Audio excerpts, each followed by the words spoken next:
Good evening again.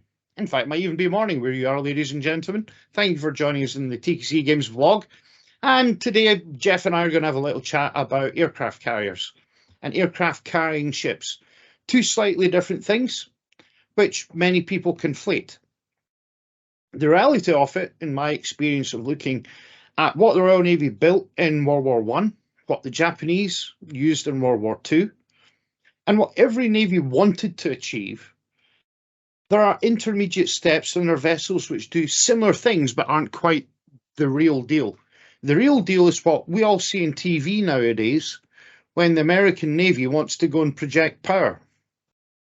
It's a ship that's got 60 to 100 aircraft on it. It turns up with a whole bunch of escorts, and all of a sudden you've got localized air power that you can project anywhere on the planet. We call them fleet carriers now, but once upon a time, everyone just spoke about them as aircraft carriers. Like all too many inventions in the world, this is actually a British thing.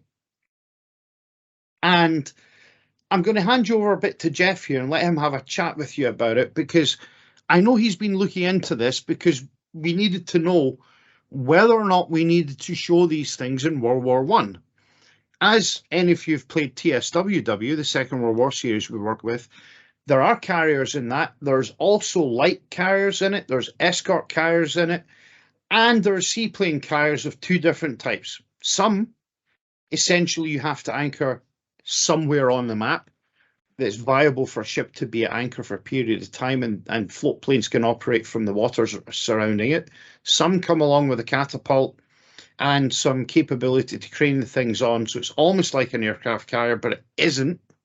And the definition I've got for an aircraft carrier, and maybe Geoff will actually disagree with me here, is it is a contiguous flight deck which is level, which permits fueled aircraft, possibly using arresting technology, to operate at sea from a ship without flying into a smokestack in the middle of the ship. Anyway, Geoff, over to you, sir. How are you tonight? I'm doing all right, sir. Things are okay. Now, the first seaplane carrier, sorry, John, it's French. Is it? Le Foutre. Let's see. So she's commissioned 1896 as a torpedo boat tender, modified to repair ship, blah, blah, blah. And then she's modified as a seaplane carrier, depot, transport, and launched by crane in 1911.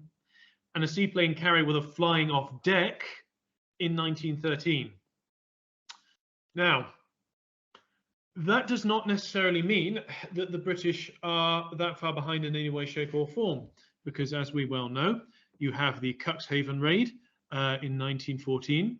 You have the utilization of, I think it's Campania, or maybe Engadine, as a scout carrier at Jutland. And it gets to the point where our seaplanes are buzzing German ships, and they counter that by jamming British radios so that those planes only have a limited utility in the battle once it joins properly. And then we obviously then get to HMS Furious and all the Courageous class light battle cruisers, or heavy light cruisers, depending on how you want to call them. And those are then converted into pretty much the beginning of the modern fleet carrier. And Beatty is then writing in his papers that he wants to be able to launch airstrikes on Wilhelmshaven or what have you. So really, yes, the French have seaplane carriers. The Germans launch strikes with their own seaplane carriers in the Baltic against Russian positions. Everyone is really starting to think about the utilization of organic air power within a naval context. The Battle of Moon Sound sees the Germans utilizing over 110 naval aircraft in cooperation with the Navy when they tried to seize the peninsular areas of Riga. But the fact is, heavyweight ships with some capacity to launch aircraft en masse, that does, by increments, become very much a British development, certainly by 1917. Now, an aircraft, a proper fleet carrier with a through deck, and I'd say, let's say 20,000 tons initially, That's what I describe. I described that as a fleet carrier. Anything below that, aircraft carrier, escort carrier, seaplane carrier, all those sort of myriad terms underneath. But if there's one thing I think I really wish the public would do more. I wish they'd stop just referring to anything as an aircraft carrier, because Sure. you can have a transport carrying aircraft from one place to another. That's a flipping aircraft carrier. It's not going to launch the things, is it? Yeah, to be fair, one of the things a lot of people don't realize is that the Japanese essentially invented what we now think of as the LPH.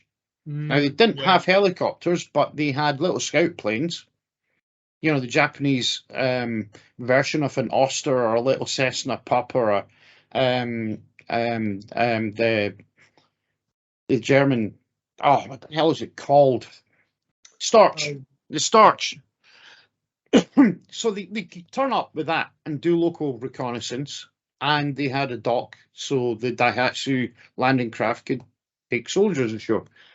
They also had the ability to launch aircraft, proper aircraft, rather than little scout planes, but they couldn't recover them.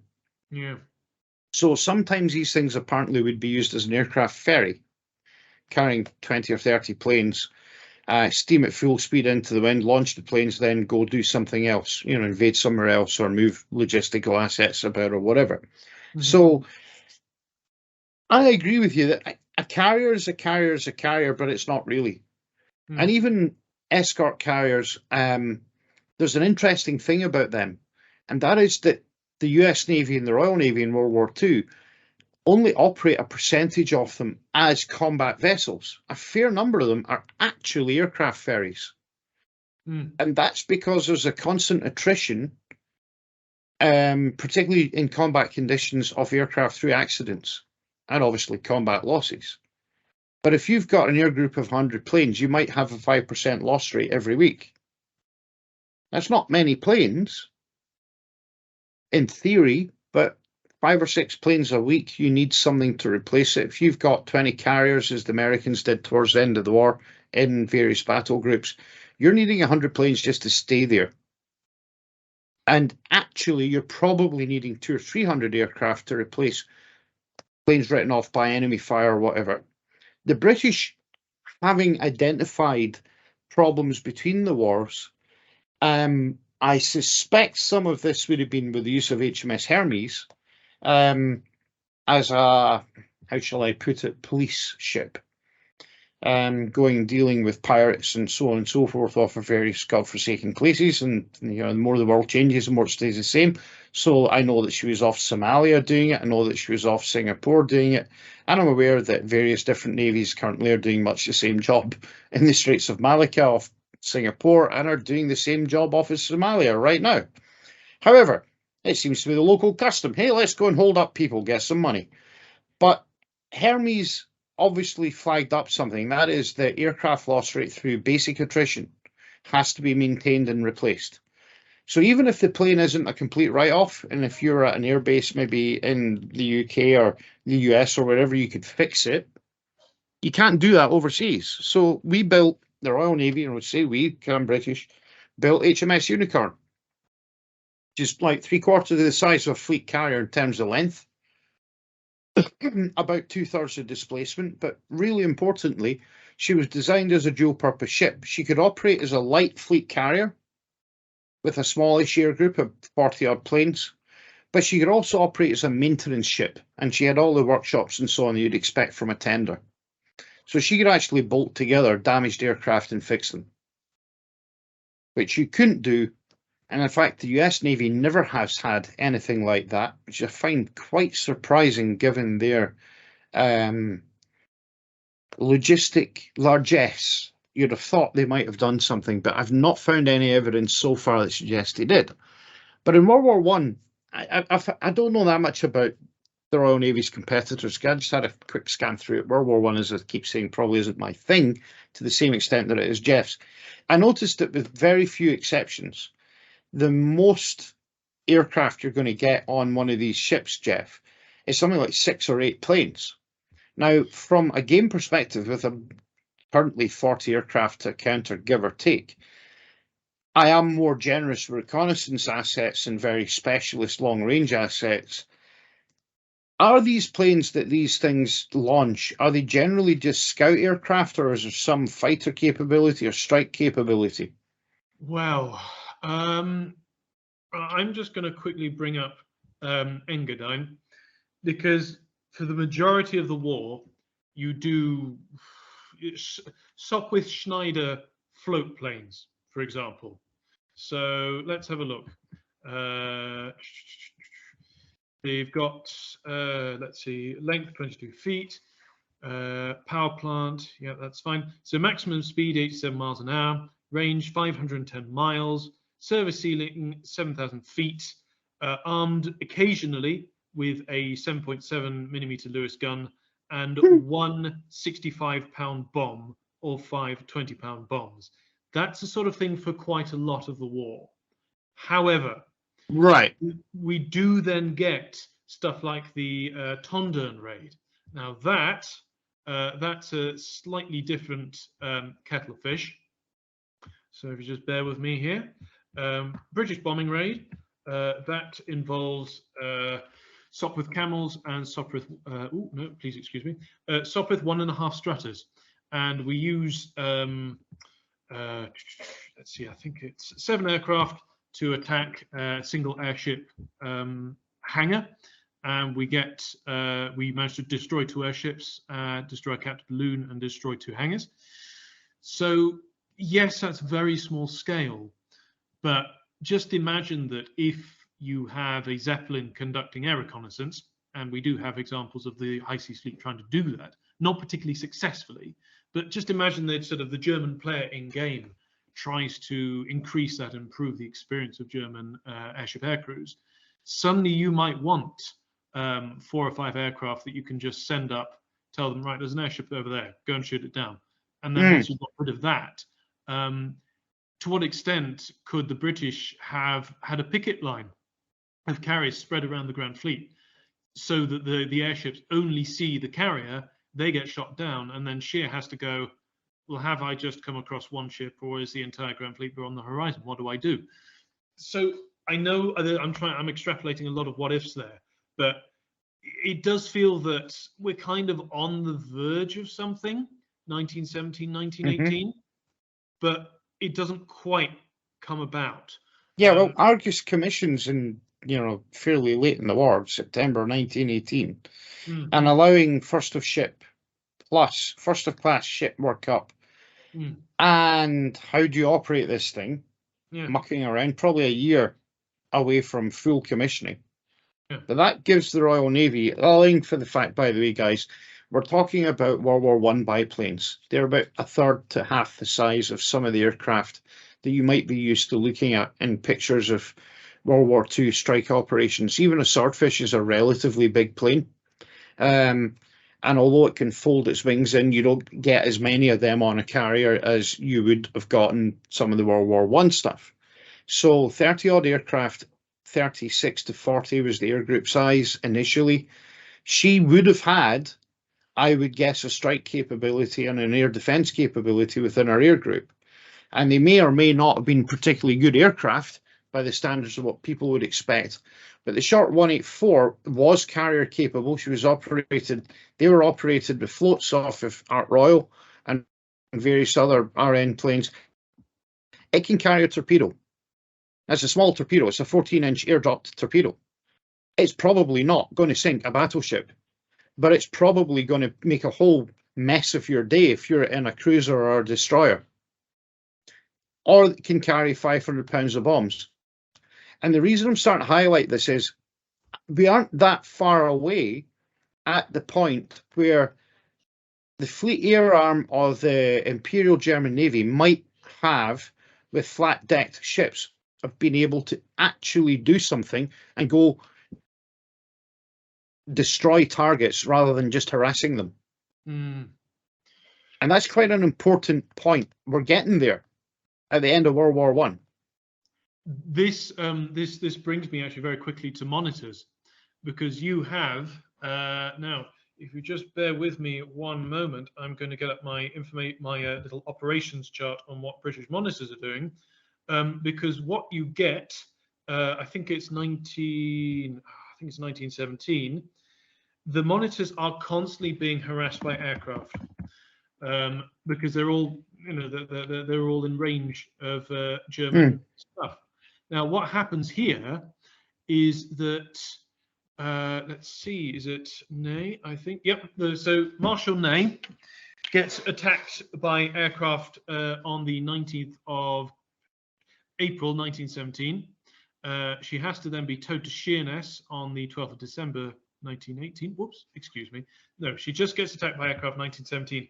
And at one point, I think it's either her or another one does actually have a bomb land on her engine and do some rather nasty damage. Now, the thing is, you look at the gunnery, the gun modifications for monitors. You have looked at, good sir, British and American battleship anti-aircraft modifications in World War II. And just a few, yeah. Yeah.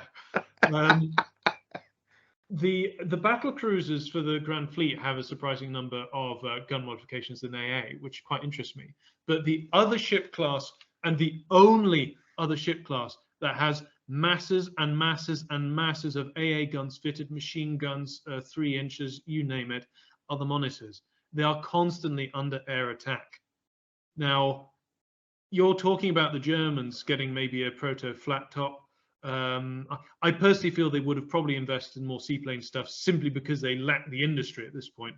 Remember, they're producing U-3 class U-boats that are sinking by the dozen due to manufacturing errors. But they nonetheless, if they put something up with a slightly more power, because they are developing, the Albatros D4, they're developing very superior Fokker aircraft. If they have a slightly bigger bomb and they manage to work out how to do the torpedo thing, which we only worked out through serendipity. It took us a long time to work out how to get a torpedo to hit the water flat, thanks to that wonderful wire technique attached to the nose. If they manage to do something like that, then might they have tried to scare away or try to destroy our monitors? Might I'm sure they would. Try to make an attack on... I can see them attacking armored cruisers and pre-dreadnoughts with this sort of thing, because they were so vulnerable to torpedoes. They went under due to single hit. And remember, we also have Operation Hush, that planned landing which never took place, where you've got monitors which were going to tow barges which could house 1,000 men or more. Can you imagine the Germans going, right, those things are there. We've got the German Imperial Air Force. Let's just deploy something, even if it's just land-based aircraft with a torpedo attached and some rudimentary training. They could have caused some very nasty problems if they were lucky. So I can absolutely see us having carriers trying to cover that sort of thing in some sort of alternate reality. Well, I mean, to be fair, we know that even on the ways HMS Furious is amended, Cavendish, I think it is, which is one of the Hawkins class cruisers, becomes vindictive with a landing on and a taking off thing, and doesn't work very well. Argus obviously is in inverted commas the first proper fleet carrier, and got to say fleet carrier at the time, because the idea of this 80,000 ton behemoth wasn't there, because the aircraft weren't big enough. You didn't need it. Now, between the wars, with the Japanese and the British crash building aircraft carriers and converting ships fairly quickly, Furious and Glorious and Courageous, and Eagle was a converted battleship, and so on and so forth. The Royal Navy had obviously worked out that, hey, these airdrop torpedo things might sink ships, and that's really important. And that progresses through the naval treaties, where some powers, the Japanese and the Americans, convert 2 big ships to carriers to match the British capability. And they pick the largest ships they can get their hands on, preferably battle cruiser hulls. That's Lexington and Saratoga, and Akagi and Kaga. Now, Akagi is actually a battle cruiser hull. Kaga is a modified battleship hull, which is stretched by agreement with the Americans and the British. They're bigger ships. They carry 80 to 120 aircraft as designed, albeit, again, we're talking about little biplanes. And that progresses into purpose-built aircraft carriers. Now, HMS Hermes is the first one to commission, but the Hosho, the Japanese one, is actually the first design as a through-decked aircraft carrier from the get-go.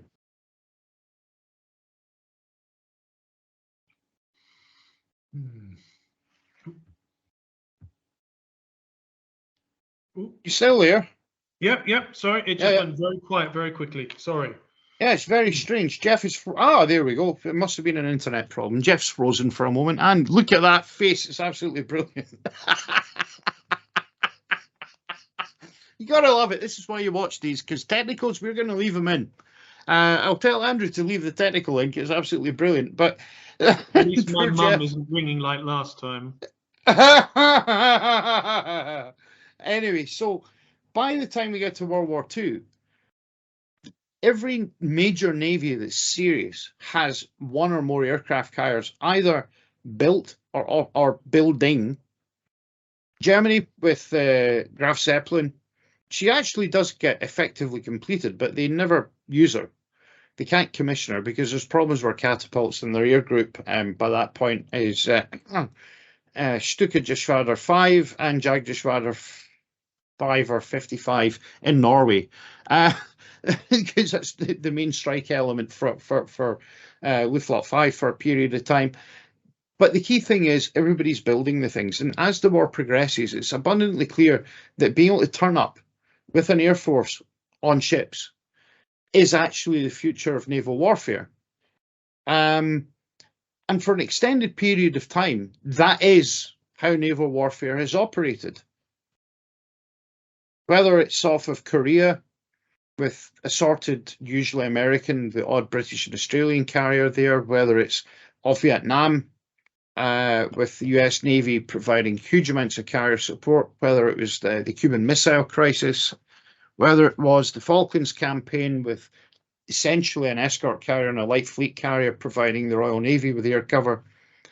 And then, of course, all the various Desert Storm type operations in the Arabian Gulf and the Red Sea, with the US Navy turning up with carrier battle groups, very often multiple ones.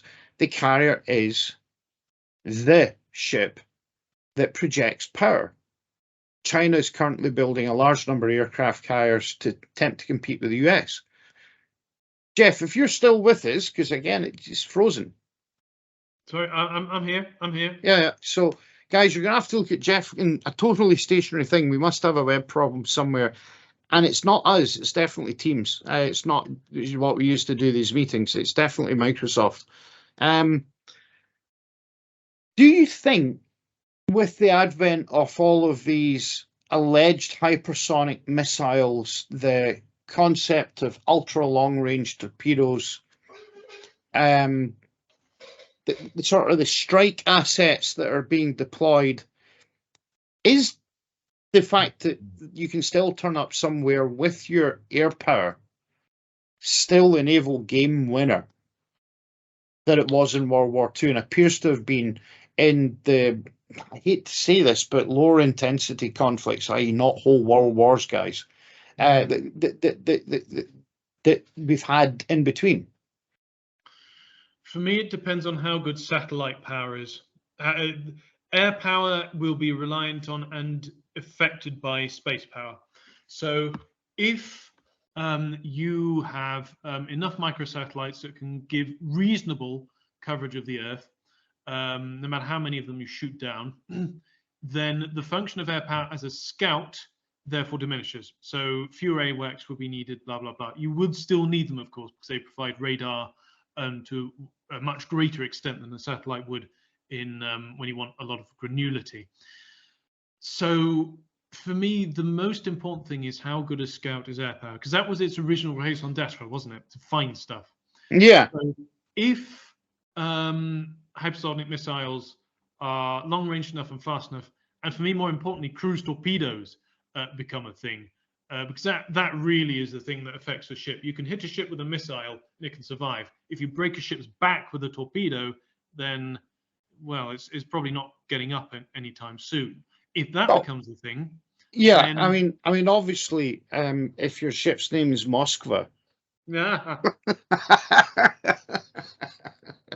But actually, you know, all joking aside, it should be noted. I mean, back to the dreadnought thing, and I'm hoping, even though you can't see Geoff moving about, something you and I were talking about a wee bit earlier.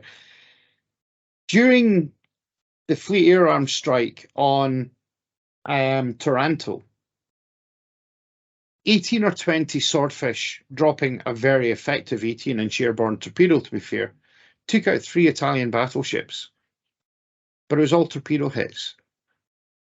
In other words, the ships had a defective defensive design against torpedo hits. It caused flooding. The ship sank in the harbour. During Pearl Harbor, with the exception of Arizona, which is the ship... Oh, you've changed to another really charming picture of you, Geoff. I'm loving it. I do wish teams would get their act together. I really do. This is silly. So essentially at Pearl, the quality of the construction of American dreadnoughts was actually shown. It took a penetrating hit into a magazine to destroy one, and 10 or 15, it's hard to know exactly how many torpedoes and bombs actually hit Oklahoma. So although the US Navy had a lot of heavily damaged battleships, they weren't so badly damaged they couldn't be refit and repaired and shoved back into operation, and most of them did. That's impressive. But if you can rip the spine out of a ship, break its back, blow a hole in it that's so big you can't repair it at sea, or at least isolate the damage at sea, the target will sink. Torpedo attack is crucial to sink stuff. That said, the US Navy, for quite a long time, has relied upon standoff missiles or just airdrop bombs to damage ships at sea. Now, looking at warhead sizes, the Red Navy, the Soviet Navy, and its Naval Air Service using strike bombers were firing basically 2-ton warheads at targets. That's going to punch a pretty damn big hole in anything smaller than a supercarrier. So I take your point, but I'm not convinced that the carrier will remain the queen of the seas. I think it might become a bit like the World War II battleship. It's the king of the sea if you can get it into a position where it can do what it can do. And there's nothing better at certain things. But the idea in the back of my mind is submarines with enormous amounts of VLS capability that can have, admittedly, a one-time punch, but it could theoretically be designed such that it could be rapidly remunitioned at sea somewhere out of, hiding someplace with huge numbers of cruise missiles. And I'm not talking about 90 to hit a country the size of Western Europe. I'm talking about several thousand missiles fired per one boat, which could saturate defences and take out significant numbers of targets, whilst retaining the ability to shove a torpedo into hull. That to me would be a really major step forward in naval warfare capability. The idea of firing a torpedo that can hang about for, say, a week before it does something would be fantastic. And we're not that far. The Germans weren't that far from. I think the Americans developed a naval mine that kind of did that. It was an acoustic mine. Wouldn't do anything if you putted across it in a dhow or a sampan. But if you sailed a battleship over it and the noise frequency is right, the thing would go bang. Well, I think by the end of World War I, they were starting to experiment with certain mines that drive the first ship over, doesn't do anything, second doesn't do anything, third, boom. Combo enough. Yeah, I mean, that's the start. And it should always be remembered, guys, full ahead, damn the torpedoes actually meant let's sail through the minefield. Did not mean people fired torpedoes at us, let's just keep on going in a straight line. The US Navy decided to do that in 1942 off a place called Savo Island, by the way. Yeah. Just so you know. Something interesting enough the Royal Navy generally did not do when people were firing torpedoes at it. We tended to try and change course because it means, generally speaking, straight line torpedoes don't hit you. Kind of a strange strategy, but there you have it. It's part of the we won't train at night because Congress won't give us money thing. So guys, go write to your congressman, complain, give the US Navy more money for training. Right. I think we've had enough of carriers for one day. Join us again soon. We're going to talk a little bit about the Eastern Front and Ukraine and so on. In the meantime, I think we'll try and get Geoff smiling and cheerful and moving about as he usually does. So we'll do it in a slightly different way next time. Thanks for listening. If you liked it, please hit like down there. If you didn't like it, hit dislike down there. Either way, please click follow. Come back for more. We'll be back soon. And thanks again, guys. Take care. Bye-bye.